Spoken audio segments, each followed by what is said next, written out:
로마서 5장 9절로부터 11절까지의 말씀입니다. 교독하도록 하겠습니다. 그런데 이제 우리가 그의 피로 말미암아 의롭다 하심을 받았으니 더욱 그로 말미암아 진노하심에서 구원을 받을 것이니 곧 우리가 원수 되었을 때에 그의 아들의 죽으심으로 말미암아 하나님과 화목하게 되었은즉 화목하게 된 자로서는 더욱 그의 살아나심으로 말미암아 구원을 받을 것이니라. 우리 11절 함께 읽겠습니다. 시작. 그뿐 아니라 이제 우리로 화목하게 하신 우리 주 예수 그리스도로 말미암아 하나님 안에서 또한 즐거워하느니라. 네, 우리는 계속해서 속죄에 대해서 우리 함께 살펴보고 있습니다.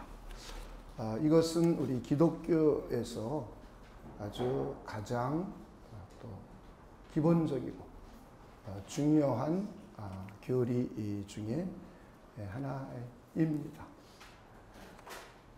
이것을 우리가 잘 이해하는 것이, 그리고 이해하는 것으로 끝나지 않고 이것을 우리가 믿음으로 잘 간직하고 또 이것을 가지고 우리 믿음 생활하는데 삶 속에서 직접 적용을 하며 살게 되는 것이 우리 그리스도인들에게는 아주 중요한 것입니다.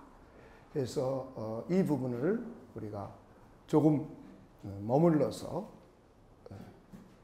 차곡차곡 살펴보는 것은 그만큼 이 부분이 우리가 중요한 것이기 때문에 우리 함께 살펴보고 있습니다. 이것이 없었더라면, 속죄가 없었다면 여기는 구원받을 사람 한 사람도 없습니다. 결국 이 속죄 때문에 우리 모두가 구원받게 된 것이고 또 하나님의 자녀로 거듭 태어나게 된 것입니다. 그래서 이것을 여러분들이 잘 이해하시고 믿음으로 잘 받아들여지기를 기도하시는 분들이 되시길 주님의 이름으로 축원을 드립니다. 우리는 속죄, 기독교에서 말하는 속죄의 성격을 우리가 살펴보았고요. 그리고 그 속죄를 해주신 하나님의 이유가 무엇인지를 살펴보았습니다. 하나님께서 저와 여러분의 죄를 속해주기 위하여, 속죄해주기 위하여, 저와 여러분을 속죄받게 하기 위해서 당신의 아들을 이 땅에 보내셨습니다. 그리고 이분은 이 땅에 오셔서 십자가에 피 흘려 죽으심으로 해서 저와 여러분의 죄에 대한 대가를 직접 치러주셨습니다. 우리 기독교의 속죄는 이렇게 우리가 죄값을 속죄하는 것이 아니라 저와 여러분이 죄값을 속죄하려면 우린 죽음밖에 없어요. 그리고 죽음 후에 영벌이 저와 여러분이 죄를 속하는 방법입니다. 속죄라는 것은 누구에게 무엇을 잘못했을 때 그에게 물건이나 혹은 공로 같은 것을 주고 그 죄진 것을 비기는 거예요. 이게 속죄의 사전적인 의미입니다. 우리 기독교에서 속죄라는 것은 하나님과 인간 사이에 인간이 하나님을 배신하고 하나님을 배반하고 하나님을 떠났습니다. 죄를 짓고 타락하게 되었습니다. 그런 인간에게 하나님은 심판을 내리셨어요. 그 심판이 무엇이냐면 제일 먼저 하나님과의 관계 단절로 인한 영적인 죽음입니다. 그래서 우리는 하나님을 알아보지 못했어요. 누가 진정한 하나님인지 그 누구도 알 수가 없었습니다. 그 이유는 영적으로 죽었기 때문이에요. 그리고는 이 땅의 삶에 고난과 고통입니다. 이 땅의 저주입니다. 가시덤불과 엉겅퀴를 내는 삶입니다. 그래서 서로 아둥바둥하고 서로 갈등하고 싸우고 심지어 전쟁까지 하고 하는 일이 발생이 됩니다. 오늘날 우리끼리의 싸움은 우리끼리 서로 네가 옳으니 내가 옳으니 너 나에게 해줬니 안 해줬니 네가 약속을 지켰니 안 지켰니 가지고 우리끼리는 다투고 있고 그것 때문에 부부간에 고통스러워하고 부모 자녀 간에 갈등을 빚고 있습니다. 그런데 이 근본 원인을 성경은 하나님 앞에 범죄하여 죄를 짓고 타락한 심판의 결과라고 성경은 말씀을 하고 있습니다. 그리고는 모든 육체는 한 사람도 예외 없이 다 죽습니다. 이것도 하나님의 심판의 결과입니다. 그런데 흙으로 사라져서 완전히 산화되어 없어지면 그나마 한 100년, 80년, 50년 사는 거 즐겁고 권세도 누리고 마음껏 살아보면 좋을 텐데 죽고 난 이후에 한 사람도 예외 없이 몸이 다 부활합니다. 우리 몸이 부활하는 겁니다. 믿는 사람이건 믿지 않는 사람이건 믿지 않는 사람들이 다 몸이 부활해서 영벌, 둘째 사망으로 들어갑니다. 이것이 죄를 짓고 범죄하여 타락한 인간의 미래요, 현재요, 과거입니다. 그런 우리를 이 죄로부터 구원해내기 위하여 이런 하나님의 심판으로부터 구원해내기 위하여 저와 여러분의 죄값을 대신 지불할 중보자를 하나님께서 보내셨습니다. 하나님의 계획에 의해서 하나님의 뜻에 의해서 당신의 아들을 성자를 인성을 취하여서 사람으로 보내셨습니다. 신성과 인성을 가지신 사람으로 이 땅에 보내셔서 그분이 하나님의 뜻에 순종하여서 십자가에서 저와 여러분의 죄를 짊어지시자 죽음, 하나님의 진노요, 하나님의 심판이요, 하나님의 거룩한 심판에 의해서 죽게 되었습니다.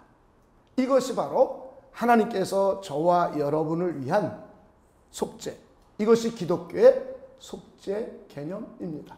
그래서 기독교의 속죄는 그리스도께서 우리의 죄를 대신하여 죽으신 대리적인 속죄입니다. 우리는 이 죄값을 감당할 수가 없습니다. 우리가 이 죄값을 감당하면 결론이 둘째 사망, 불못으로 끝나고 맙니다. 그래서 우리 하나님은 당신의 아들을 보내서 저와 여러분을 대신해서 대리적인 속죄를 할 수 있도록 해 주신 것입니다.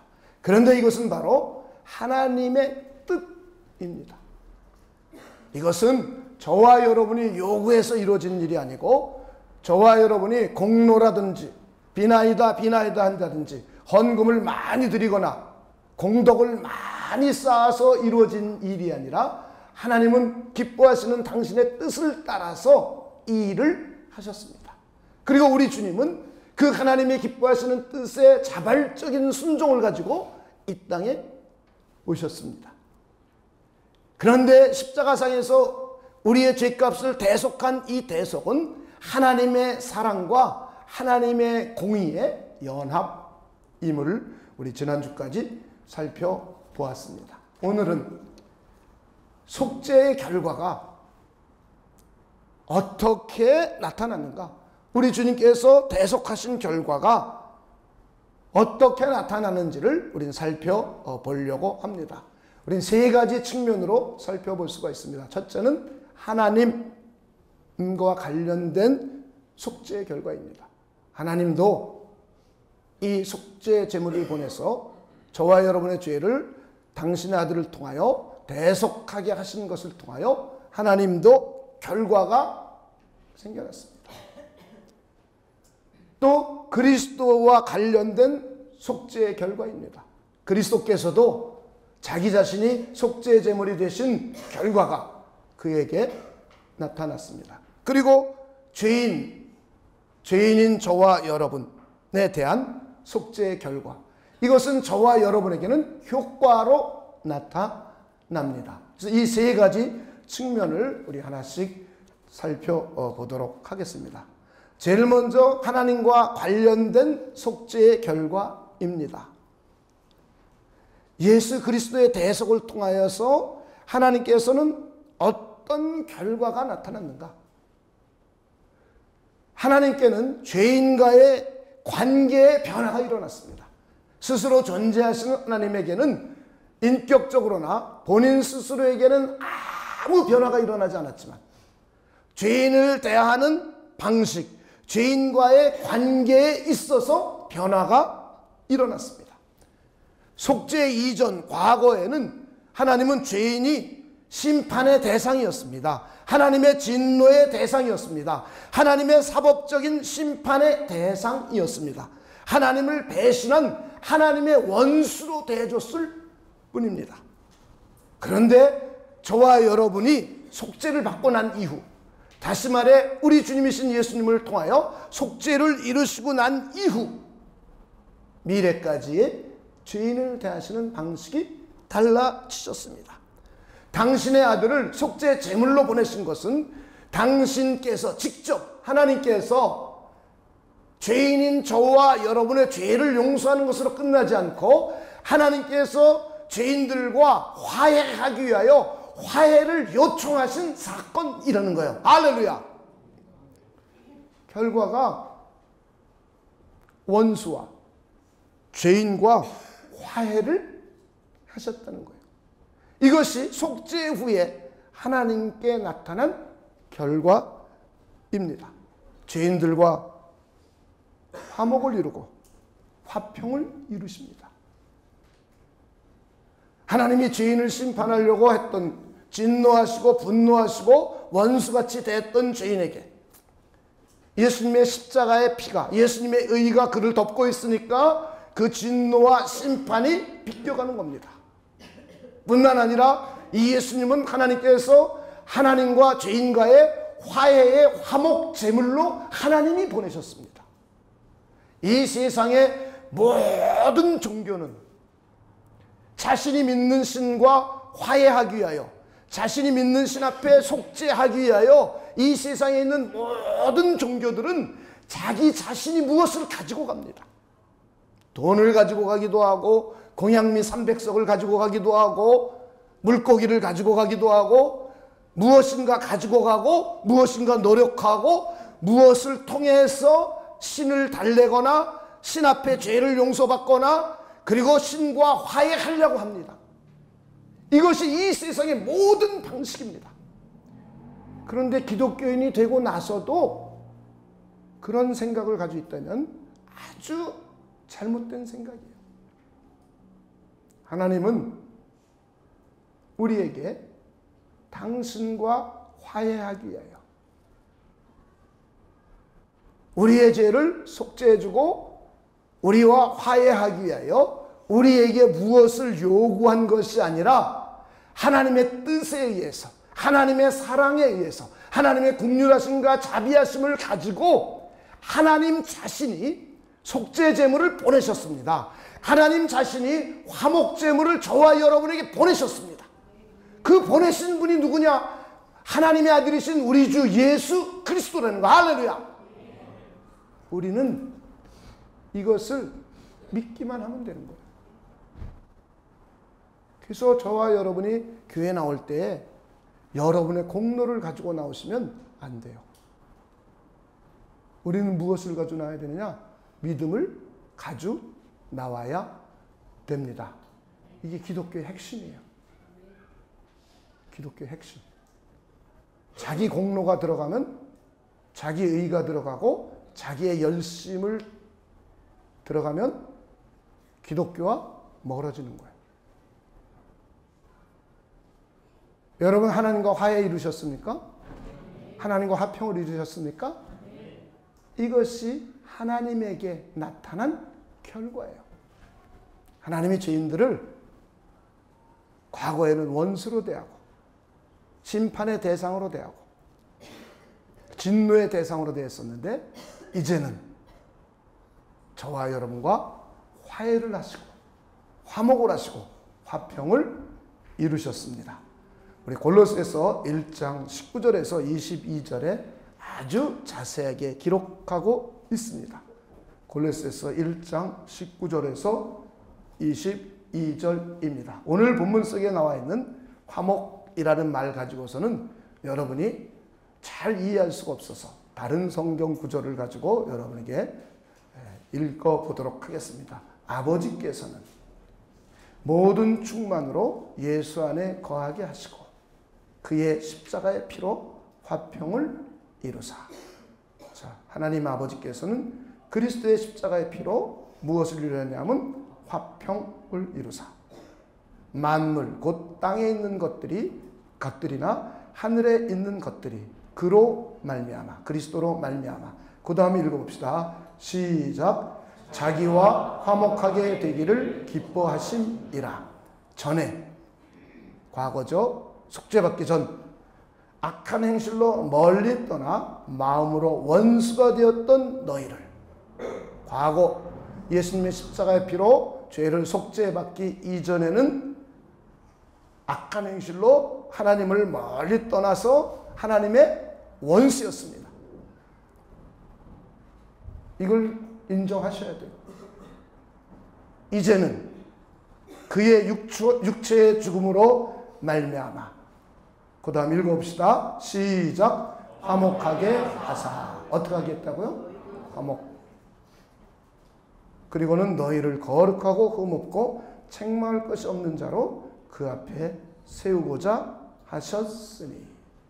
하나님께서 과거에는 우리를 원수, 심판의 대상, 분노의 대상, 진노의 대상으로 여기셨는데 하나님의 아들이신 예수 그리스도를 속죄 제물로 보내시고 화목 제물로 보내주셔서 화해 선물로 보내주셔서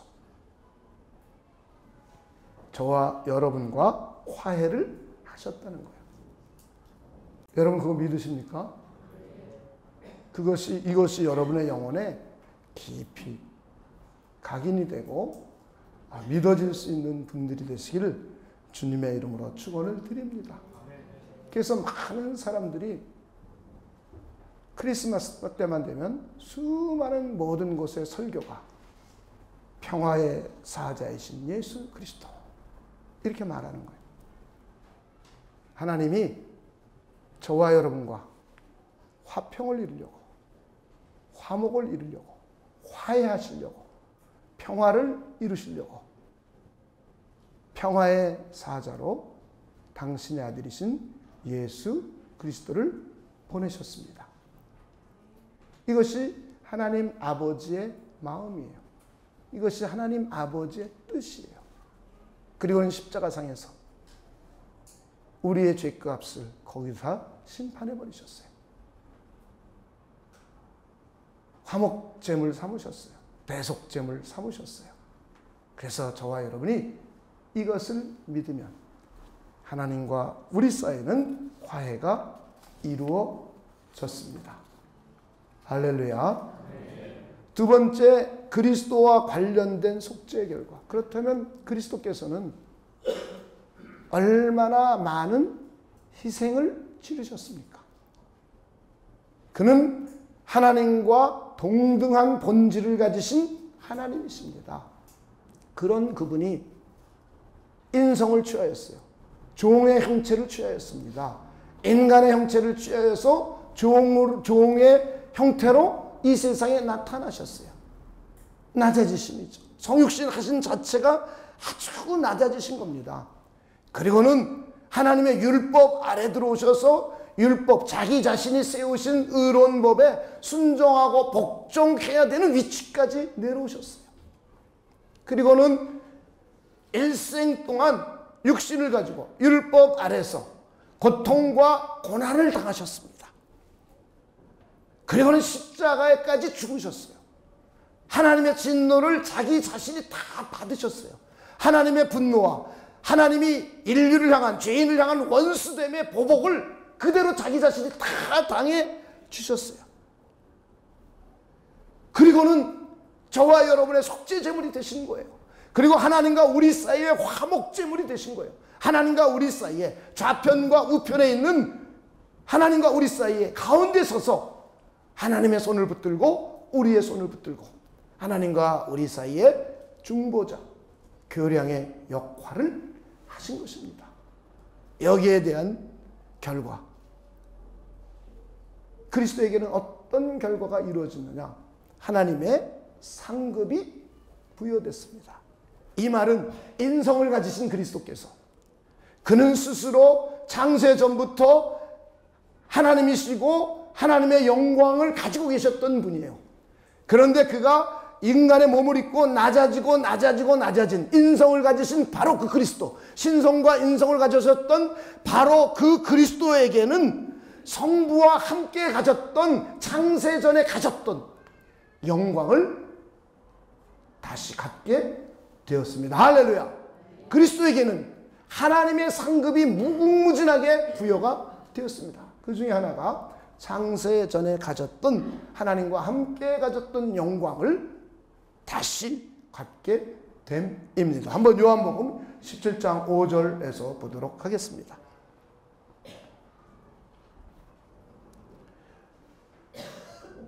아버지여, 창세전에, 그 다음 읽어봅니다. 시작.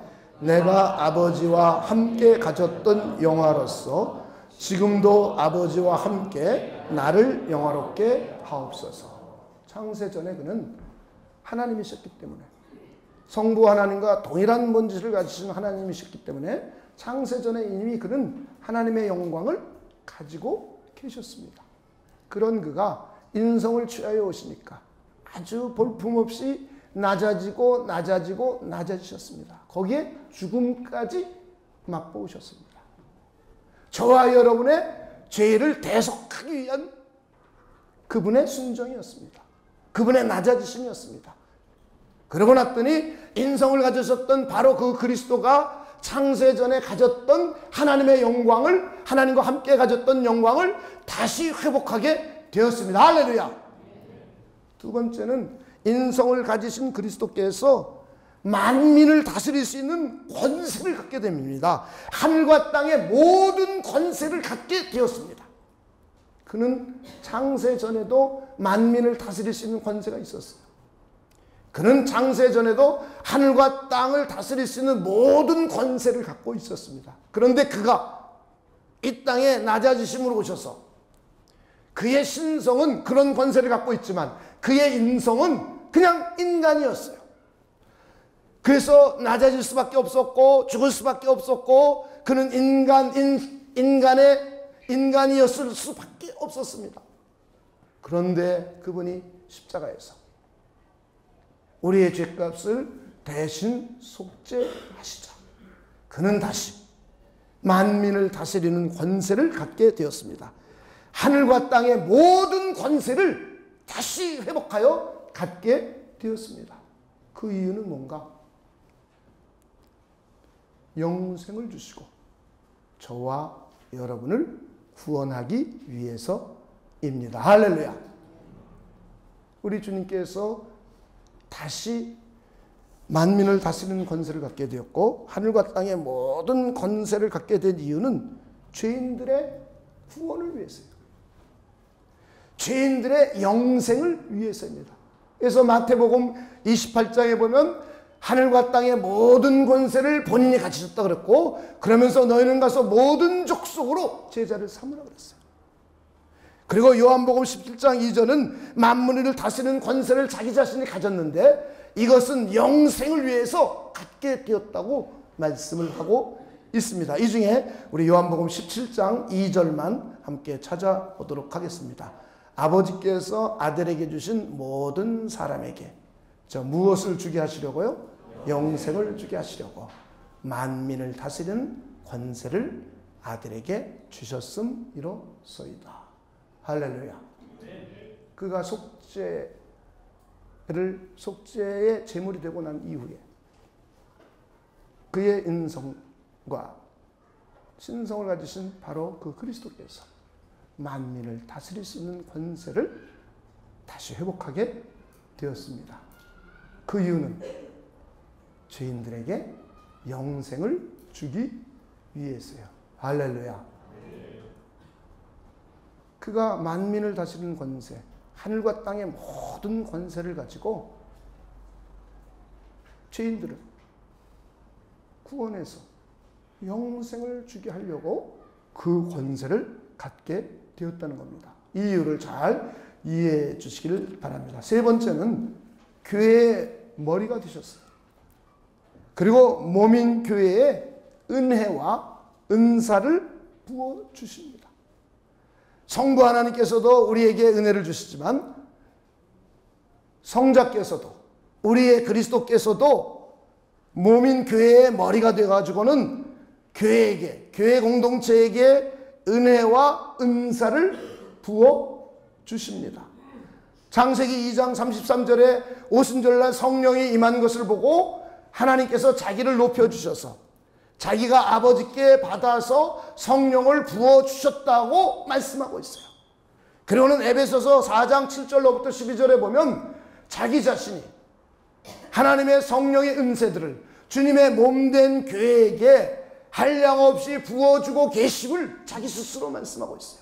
우리 하나님의 성령의 은사를 성령께서 주시기도 하고 성부께서 주시기도 하지만 부활하신 그리스도께서 저와 여러분의 머리가 되시고 우리의 주님이 되신 그리스도께서 교회의 머리 되신 그리스도께서 몸인 교회에게 하나님의 은혜를 한량없이 부어주시고 몸인 교회에게 하나님의 은사를 한량없이 부어주십니다. 인성과 신성을 가지신 그리스도께서 죄인을 구원하시는 구원의 주님이십니다. 하나님께 속한 자들에게 생명을 주시는 생명의 주님이십니다.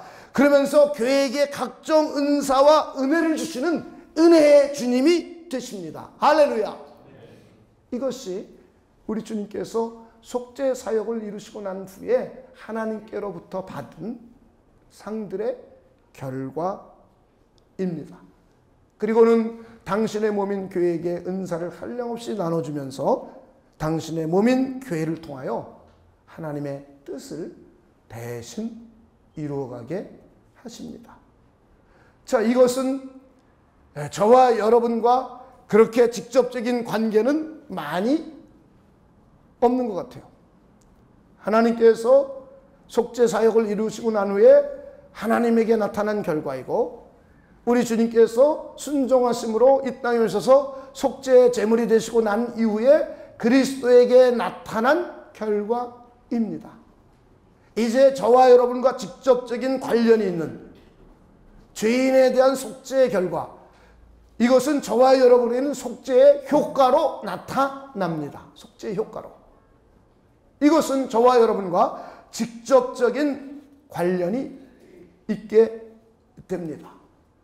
가장 근원적인 것은 죄인이 구원을 받게 되었다는 겁니다. 속죄 사역이 없었더라면 죄인이 구원받을 길이 없어요.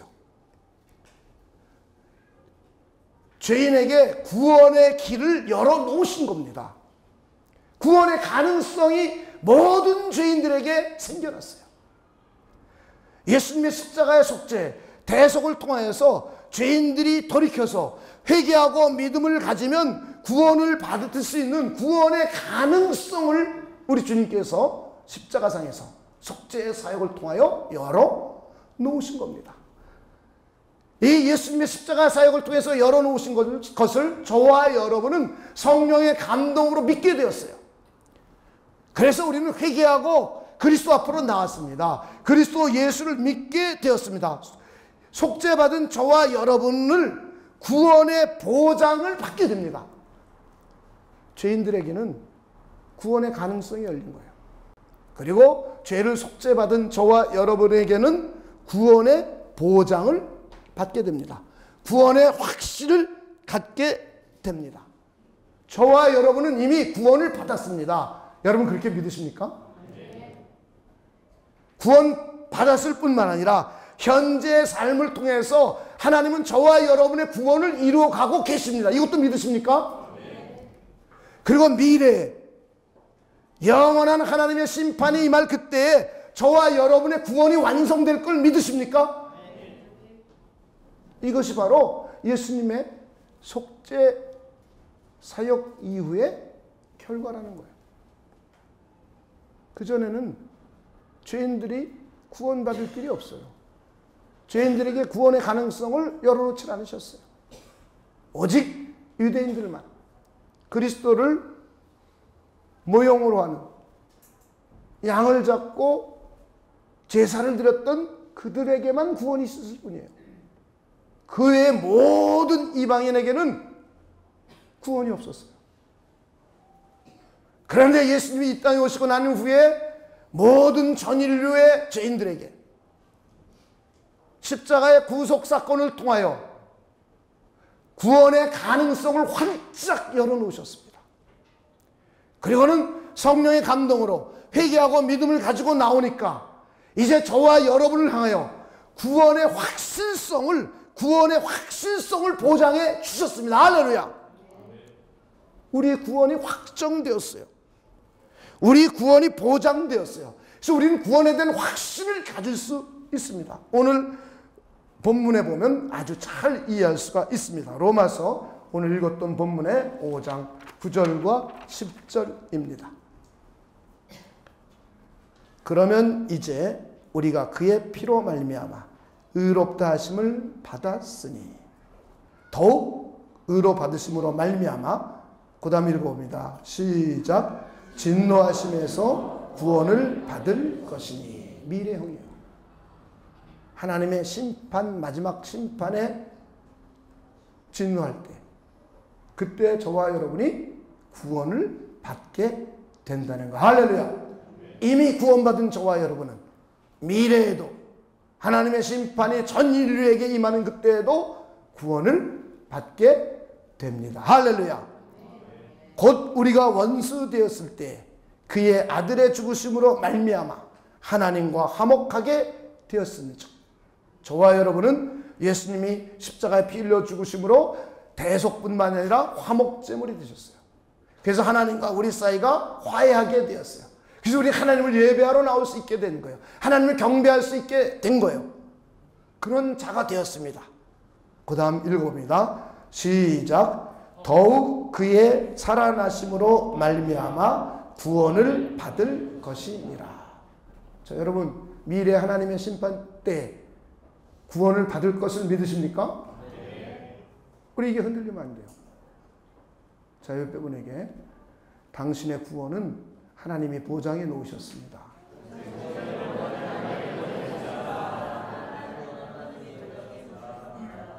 그래서 성경은 구원을 세 가지 시제로 다루고 있어요. 과거, 구원을 받았다, 이미 받았다, 지금 구원을 이루어 간다, 현재 시제. 미래, 구원을 받을 것이다. 그래서 우리는 구원받은 우리는 미래까지 구원이 보장되었습니다. 이것을 영어로 말하면 좀 더 쉬운 것 같아요. Already, not yet. 쉽죠, 훨씬. 이미 우리는 구원을 받았어요. Not yet. 그러나 아직 못 받았다는 게 아니라 완성이 되지 않았을 뿐이에요. 저 옆에 분에게 당신의 구원은 하나님이 완전히 보장해 놓으셨습니다. 여러분 믿으십니까? 자, 그렇다면 우리에게 나타난 구체적인 효과를 한번 살펴보도록 하겠습니다. 오늘은 한 가지만 살펴보겠습니다. 조금 여러분이 잘 대하지 않는 용어들이 많이 나와서 한 가지만 살펴보도록 하겠습니다.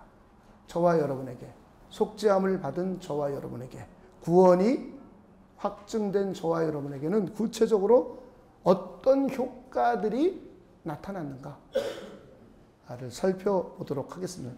첫째는 우리에게 사법적인 효과가 나타났어요. 법적인 효과. 이것이 뭐냐면 제일 먼저 죄인이 의인이 된 겁니다. 오늘 우리가 읽은 본문에서도 그의 피로 말미암아 우리가 뭐가 되었어요? 의롭다함을 받게 되었어요. 자, 죄인이 뭐가 됐어요? 의인. 이거는 사법적인 효과예요. 법적인 효능이에요. 의로우신 하나님. 의로우신 하나님의 법정에서 의로운 하나님의 율법을 가지고 이 하나님의 의로운 율법에 의하면 저와 여러분은 죄 때문에 다 죽어야 돼요. 그런데 예수님께서 내 죄를 대신 짊어지시고 내 죄값을 대신 지불해서 죽으셨어요.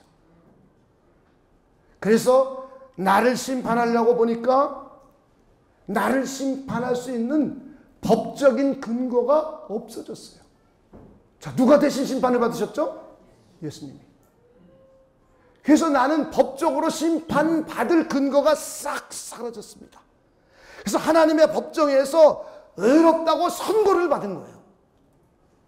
저와 여러분은 윤리 도덕적으로 의로워진 사람들이 아니에요. 저와 여러분은 하나님의 사법적인 효과가 나타나서 법정에서 저와 여러분이 과거의 죄인이었으나 예수님께서 이 죄값을 대신 지불해 버리셔서 죄를 심판할 법적인 근거가 없어져 버렸어요. 그래서 저와 여러분을 하나님의 법정에서 이제 의롭다고 선언해 버리셨어요. 할렐루야. 이것이 저와 여러분에게 나타난 사법적인 최초의 효과입니다. 법정적인 의미예요. 윤리 도덕적인 의미가 아니라 죄책이 단번에 싹 사라진 거예요.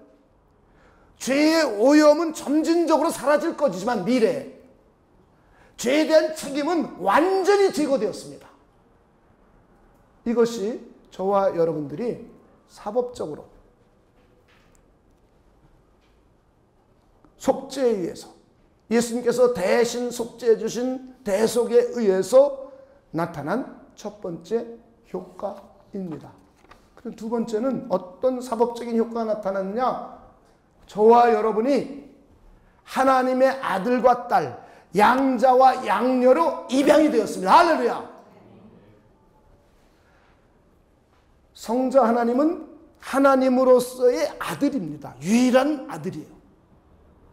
저와 여러분은 하나님을 아버지라고 부르고 하나님을 아버지라고 믿고 있지만 저와 여러분은 하나님으로서 본래의 하나님으로서의 아들과 딸들이 아닙니다. 저와 여러분은 하나님의 법에 의해서 하나님의 성령을 통하여서 하나님의 아들과 딸로 입적이 된 입양된 아들과 딸입니다. 양자됨을 입은 사람들이에요. 양녀됨을 입은 사람들이에요. 이것은 법적인 관계입니다. 사법적인 효과입니다. 하나님과 우리와의 관계가 아버지와 아들과 딸, 이런 효과가 나타났습니다. 그리고는 세 번째 사법적인 효과는 아들과 딸이 되어서 하나님의 나라를 상속받게 되었습니다. 여러분, 하나님의 나라 상속받게 된 걸 믿으십니까? 아무나 하나님의 나라를 상속받는 게 아니에요. 우리의 주님께서는 유일하신 아들이니까 하나님의 왕권과 권세와 권한을 전부 부여받으셨어요. 그리고 하나님의 나라를 다 상속받아서 하나님의 나라를 직접 통치하십니다. 그런데 저와 여러분도 하나님의 나라를 상속받는 거예요. 여러분 그거 믿으십니까? 네. 이것이 저와 여러분에게 나타난 사법적인 효과예요. 죄인이 죄인에서 의인으로 변화가 일어났어요. 마귀의 자녀에서 하나님의 양자와 양녀로 변화가 일어났어요. 이 땅에 사는 것으로 끝나는 우리가 하나님의 나라를 상속받을 상속자로 변화가 일어났습니다. 그래서 우리는 하나님을 아버지로 섬길 수 있게 된 거예요. 그래서 우리는 하나님을 아버지로 섬기며 그 하나님을 예배할 수 있게 된 겁니다. 할렐루야. 하나님과 우리와의 관계가 형성이 된 거예요. 하나님이 우리를 먼저 다가오셨어요. 우리에게 화해를 청하러 다가오셨어요. 우리의 죄를 대속해 주시려고 다가오셨어요. 그리고 그것이 하나님의 사랑으로 우리에게 다가오셨어요. 그리고는 하나님과 우리 사이가 사법적인 효과가 우리에게 생겨났어요. 하나님의 자녀로 입양이 되었고 죄인에서 의인으로 신분의 변화가 일어났어요. 그리고 하나님의 나라의 상속자로까지 우리에게 변화가 일어났어요. 그리고는 하나님이 우리에게 사랑을, 자기 아들에게 한 사랑을 그대로 쏟아부어 주십니다. 양자나 친자나 똑같은 대우를 받아요. 로마 시대의 양자 제도에 이 양자라는 단어를 그대로 갖다 썼어요. 베너 영화 보면 주다 베너가 로마 집정관의 아들로 입양이 되죠. 그의 가문의 반지까지 받습니다. 신분의 변화가 일어났어요. 그리고는 상속자가 된 거예요. 그 아버지의 모든 권한과 권세를 다 누리게 된 거예요. 이것처럼 친아들과 동등하고 동일한 대우를 받습니다. 그러면서 그 하나님은 저와 여러분을 이 땅에 살아가는 동안에도 양육하고 지켜주고 보호해줘야 할 의무를 갖게 되셨어요. 아버지로서. 그리고 하나님의 아들과 딸들이 된 저와 여러분은 이 땅을 살면서도 하나님 아버지의 것, 하늘에 속한 모든 신령한 복들을 맛보아 살아갈 수 있게 되었습니다. 할렐루야. 그리고 마침내 하나님의 나라까지 상속받는 상속자로의 신분의 변화까지 일어났습니다. 이것이 저와 여러분이에요. 여러분 그거 믿으십니까? 하나님이 우리를 사법적으로 의로운 자 만들고 사법적으로 당신의 아들과 딸 만들고 하나님의 나라를 상속시켜주기 위하여 하나님은 당신의 아들을 이 땅에 보내신 거예요. 그리고 그분을 십자가에 피 흘려 죽게 했습니다. 그분에게 저와 여러분의 모든 죄를 대신 심판하셨어요. 이것이 하나님의 사랑이에요. 하나님은 저와 여러분을 향하여 목숨을 바친 사랑을 하신 거예요. 그래서 성경은 하나님의 백성들을 향하여 마음을 다하고 힘을 다하고 뜻을 다하고 심지어 목숨을 다하여 나를 사랑하라. 이런 표현을 써요. 자기 자신이 목숨을 주는 사랑으로 우리에게 다가오셔서 아들과 딸이 되고 의인의 칭호를 받고 하나님의 나라의 상속을 받을 저와 여러분을 향하여 너희들도 나와 사랑의 교제를 나누되 마음을 다하는 사랑의 교제, 힘을 다하는 사랑의 교제, 목숨을 다하는 사랑의 교제를 나누자고 하십니다. 할렐루야. 오늘은 우리에게 나타난 속죄의 효과, 사법적인 효과, 여기까지만 우리가 살펴보도록 하겠습니다. 이것이 우리에게는 그리스도의 속죄 사역이 아주 중요하고 중요한 기독교의 핵심을 이루고 있기 때문에 여러분들이 이것을 잘 이해해서 또 듣고 또 이것이 여러분의 믿음이 되어서 여러분 삶 가운데 하나님과 아주 친밀하게 하나님의 은혜 가운데 거하고 하나님의 뜻을 따라 하나님께 영광 돌리는 저와 여러분이 되기를 주님의 이름으로 축원을 드립니다. 기도하겠습니다. 하나님 아버지, 우리 주님이신 예수님을 이 땅에 보내주셔서 십자가에서 우리의 죄를 대속하게 해주시고 하나님이 우리에게 화해를 하시기 위하여 그분을 십자가에서 화목 제물 삼아주셔 우리와 화해를 이루고 화평을 이루신 것 하나님 진심으로 감사를 드립니다. 우리가 하나님 앞에 의인이 되었고 하나님의 양자와 양녀로 입적이 되었고 그리고 하나님의 상속자가 되었음을 우리 믿음으로 깊이 믿는 믿음이 생겨나도록 하나님께서 역사하여 주시옵소서. 그래서 우리가 예수님이시라는 믿음을 가지고 하나님 앞에 나올 적마다 하나님의 마음을 다하고 힘을 다하고 뜻을 다하고 심지어 목숨을 다하는 사랑까지 하나님께 드릴 수 있는 우리 모두가 되도록 하나님께서 역사하여 주시옵소서. 감사를 드리며 예수님의 이름으로 기도하옵나이다. 아멘.